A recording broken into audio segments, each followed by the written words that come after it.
आज मैं अपनी परिचय ऐसे इसलिए दे रही हूँ क्योंकि प्रणाम करके परिचय देना हम भारतवासियों की परंपरा है। भारत, मैं उस भारत से आती हूँ जिसके होठों में गंगा, हाथों में तिरंगा है। वो भारत जो ठुकराए हुए लोगों की वनस्थली बन जाते हैं और खुद 7 समंदर पार भी सिस्टर एंड ब्रदर्स कहकर बुलाते हैं।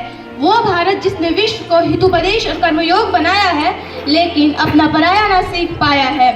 वसुधैव कुटुंबकम के सिद्धांत पर जिया मेरा भारत। नीलकंठ जिसने खुद विष पी के दूसरों को अमृत दान किया, जो तीनों लोगों का स्वामी होके भी माखन चुराता है और महाअवतार होके भी माँ के हाथों मार खाता है।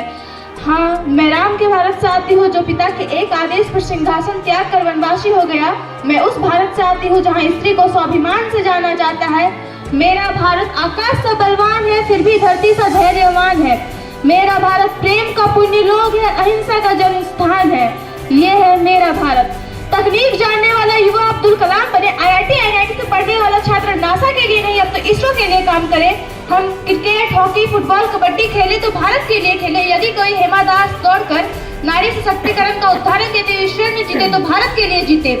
हमारे गांव का युवा आगे आए और देश हित में नीरज चोपड़ा जैसे भाला फेंके, रचनाएं ऐसी रची जाए कि साहित्य का नोबेल भारत को प्राप्त हो। हम शिष्टाचार यूं अपनाएं कि जापान से पहले भारत का नाम आए। पर्यावरण संरक्षण के साथ अतिथि देवो भव की भावना को जागृत करने की आवश्यकता है।